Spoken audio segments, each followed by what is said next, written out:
Hi friends, welcome. और आज के हम इस सेशन में बात करेंगे वी लुकअप और एच लुकअप के बारे में। वी लुकअप और एच लुकअप बहुत ज़्यादा यूज होता है, ये सब लोग आप जानते हैं।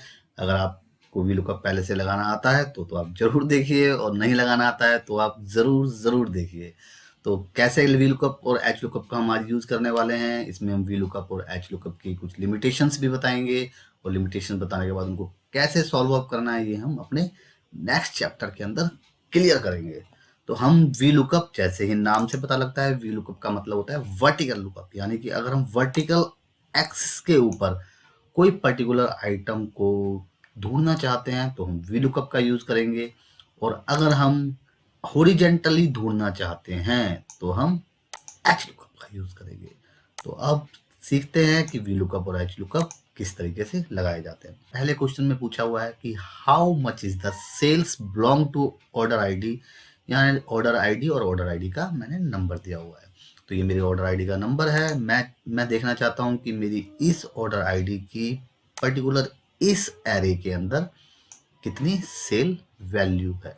तो मैं इस सेल वैल्यू को करने के लिए मुझे क्या करना पड़ेगा दोस्तों, मुझे सेल्स वैल्यू को निकालने के लिए मुझे यहाँ पर वी लुकअप का यूज करना पड़ेगा। तो मैं किस तरीके से वी लुकअप करेंगे, मैंने इज इक्वल टू लिखा वी लुकअप, मैंने वी लुकअप का यूज किया, मैंने ब्रैकेट का स्टार्ट किया। तो लुकअप वैल्यू मुझसे पूछता है लुकअप, यानी कि आप क्या चीज फाइंड आउट करना चाहते हैं।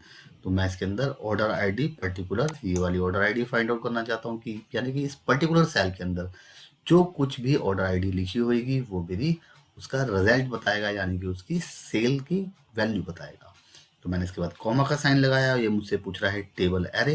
तो टेबल एरे मेरा कौन सा है, टेबल एरे को स्टार्ट करने के लिए जो मेरी लुकअप वैल्यू जहां पर होएगी, यानी कि मेरी लुकअप वैल्यू कहां पर है, मेरी लुकअप वैल्यू ऑर्डर आईडी के कॉलम में है। तो मैंने जो ऑर्डर आईडी का कॉलम सेलेक्ट कर लेना है, और वहां से सेलेक्ट करके मैंने पूरी टेबल को सेलेक्ट किया। पूरे टेबल को सिलेक्ट करने के बाद मैंने टेबल एरे दे दिया। इसके बाद मैंने कॉमा का साइन लगाया। अब वी लुकअप में मुझसे पूछ रहा है कि कॉलम इंडेक्स नंबर, यानी कि कॉलम इंडेक्स नंबर पूछ रहा है, कि यानी कि जो मुझे वैल्यू लेनी है वो किस कॉलम में है। तो जो मेरी ऑर्डर आईडी है वो first column, order date second, ship mode third, product fourth, country 5, और टारगेट वैल्यू जिसके अंदर मेरी सेल्स वैल्यू मुझे पिकअप करनी है, तो ये है सिक्स कॉलम। तो मैंने यहाँ पर 6 लिख दिया। उसके बाद मैंने कॉमा का साइन लगाया। ये ऑप्शनल होता है, यानी कि जो भी कुछ सिक्योर ब्रैकेट के अंदर है वो ऑप्शनल होती हैं, और ऑप्शनल में आप यहाँ पर मुझे एग्जैक्ट मैच लेना है, तो एग्जैक्ट मैच के लिए मैं 0 लिख दूंगा। तो 0 लिखने के बाद मैंने ब्रैकेट बंद किया और मैंने एंटर हिट किया। तो जैसे ही मैं एंटर हिट करूंगा और तो मेरी वैल्यू यहाँ पर शो कर रही है। आप देखिए कि ऑर्डर आईडी 7 के अंदर जो मेरी सेल्स की वैल्यू है वो 9000 है। तो दोस्तों इस तरीके से हम वी लुकअप का यूज कर सकते हैं। दोस्तों एक सेकंड केस को और देखते हैं, कि सेकंड केस के अंदर मैंने पूछा हुआ है कि what is the order ID on dated 3 जन 2017, यानी कि 3 जनवरी 2017 को ऑर्डर आईडी क्या थी। तो दोस्तों इसमें आप देखेंगे कि मैंने ऑर्डर आईडी को लेफ्ट में भी लिया हुआ है, मैंने ऑर्डर आईडी को राइट में भी लिया हुआ है। दोस्तों एक यही लिमिटेशन है वी लुकअप फार्मूले की, क्योंकि जो मेरी ऑर्डर डेट से मैं फाइंड आउट करना चाहता हूँ, और जो मेरा वी लुकअप फार्मूला है जब हम इसको यूज करेंगे, तो जो वी लुकअप फार्मूले को जब हम लगाते हैं तो वो लेफ्ट हैंड में उसको ड्रैग नहीं कर सकते, यानी कि वी लुकअप फार्मूले की रेंज मुझे जहाँ से स्टार्ट करनी होती है, अगर मेरा जो आंसर है अगर वो लेफ्ट हैंड साइड में है तो वो आंसर नहीं दे पाएगा। तो मुझे उसके लिए मुझे क्या करना पड़ा, मुझे ऑर्डर आईडी को राइट हैंड साइड में भी पेस्ट करना पड़ा, जिससे कि मेरा वी लुकअप फार्मूला लग जाए। तो यही एक लिमिटेशन है वी लुकअप की और एच लुकअप की, कि हम पर्टिकुलर एरे से पहले, यानी कि बिफोर कॉलम को सिलेक्ट नहीं कर सकते, उसके बाद के कॉलम को हम सेलेक्ट कर सकते हैं। तो दोस्तों देखिए, जैसे कि मान लो मुझे ऑर्डर आईडी चाहिए थी, मैंने यहाँ पर इज इक्वल टू का साइन लगाया, मैंने वी लुकअप लिखा। वी लुकअप लिखने के बाद मैंने ब्रैकेट को स्टार्ट किया। मैंने ऑर्डर डेट, यानी कि पर्टिकुलर मुझे किस सेल को फाइंड आउट करना है, मैंने F8 पे हिट किया। F8 को हिट करने के बाद मैंने कॉमा का साइन लगाया। मुझसे टेबल एरे पूछ रहा है, तो टेबल एरे में कहाँ से स्टार्ट करना है, जहाँ पर वो ऑर्डर आईडी ऑर्डर वैल्यू होती है। तो मैंने ऑर्डर डेट से स्टार्ट किया। ऑर्डर डेट से स्टार्ट करने के बाद अगर मान लीजिए ऑर्डर आईडी मैंने राइट हैंड में पेस्ट नहीं करी होती तो मेरा रिजल्ट नहीं आ पाता, क्योंकि ऑर्डर आईडी लेफ्ट हैंड में थी। इसलिए मैंने राइट हैंड में भी पेस्ट किया है इसीलिए। तो मैंने पर्टिकुलर एरे को सेलेक्ट किया, एरे को सेलेक्ट करने के बाद मैंने कॉमा का साइन लगाया, कॉमा का साइन लगाने के बाद मुझसे इंडेक्स नंबर पूछ रहा है। इसमें भी मेरा इंडेक्स नंबर क्या है, 6 है।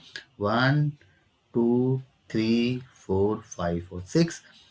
मैंने 6 लिखा, कॉमा का साइन लगाया, मैंने 0 हिट किया और मैंने ब्रैकेट को क्लोज किया। तो जैसे ही मैं ब्रैकेट को क्लोज करूंगा और एंटर हिट करूंगा तो आप देख पा रहे हैं ये मेरा पर्टिकुलर डेट को मेरी क्या ऑर्डर आईडी थी ये दिखा रहा है, यानी कि 3rd को मेरी ऑर्डर आईडी RA0003 थी। ऐसे ही आप लेफ्ट साइड भी देख सकते हैं ये RA003 थी। तो दोस्तों ये था VLOOKUP फार्मूला। सपोज कीजिए मेरे पास जो रेंज है वो हॉरिजेंटली है, यानी कि वर्टिकली नहीं है। इसके अंदर क्या था कि जो मेरी ऑर्डर आईडी थी वो वर्टिकल रेंज के ऊपर थी, और इसमें मेरी जो ऑर्डर आईडी हैं वो आप देख पा रहे हैं हॉरिजेंटल रेंज के ऊपर हैं। तो अब मुझे VLOOKUP का यूज नहीं करना पड़ेगा, मुझे HLOOKUP का यूज करना पड़ेगा। तो हम HLOOKUP किस तरीके से लगाएंगे, बिल्कुल फार्मूला बिल्कुल सेम है VLOOKUP की तरह। मुझे इजिकल टू लगाना है, मुझे HLOOKUP लिखना है। HLOOKUP लिखने के बाद मुझे ब्रैकेट स्टार्ट करना है, मुझसे लुकअप वैल्यू पूछ रहा है। तो इस बार भी मेरी लुकअप वैल्यू पर्टिकुलर मैंने लुकअप वैल्यू को लिया R11, यानी कि मेरी ऑर्डर आईडी मेरी लुकअप वैल्यू है। लुकअप वैल्यू लेने के बाद मैंने कॉमा का साइन लगाया, कॉमा का साइन लगाने के बाद मुझे पर्टिकुलर एरे सेलेक्ट करना है। मैं फिर से मैं बता देता हूँ कि एरे में वहीं से सेलेक्ट करना है जहाँ पर मेरी लुकअप वैल्यू है। तो मेरी जो लुकअप वैल्यू है वो ऑर्डर आईडी से स्टार्ट होती है। मैंने ऑर्डर आईडी से लिया, मैंने इस पूरे के पूरे एरे को सेलेक्ट कर लिया। तो मुझे जो सेल वैल्यू लेनी है, सेल वैल्यू की मुझे इसके अंदर मैंने कॉमा का साइन लगाने के बाद मैंने सिर्फ रो इंडेक्स नंबर पूछ रहा है, उसमें मुझसे वो क्या पूछ रहा था, कॉलम इंडेक्स नंबर। और इसमें क्या पूछ रहा है, रो इंडेक्स नंबर। तो मुझे इसमें वो किस रो में है मुझे ये बताना पड़ेगा। तो वो है 6th रो के अंदर, यानी कि order ID 1st, order date 2nd, ship mode 3rd, product 4th, country 5th और टारगेट वैल्यू 6th। इसके बाद मुझे कॉमा का साइन, मैंने यहाँ पर 6 लिखा, 6 लिखने के बाद मैंने कॉमा का साइन लगाया, मैंने 0 लिखा और मैंने ब्रैकेट क्लोज किया और मैंने एंटर हिट किया। तो आप देख पा रहे हैं दोस्तों ये मेरी ऑर्डर वैल्यू आ चुकी है। तो दोस्तों इस तरीके से आप VLOOKUP और HLOOKUP का यूज कर सकते हैं, पर आपको ध्यान में रखना होगा जो मैंने लिमिटेशन बताई है कि अगर मेरी जो फाइंड आउट वैल्यू है अगर वो लेफ्ट हैंड में है तो मुझे उसको राइट हैंड में भी पेस्ट करना पड़ेगा, जैसे कि हमने ऑर्डर 8 के केस में लिया था।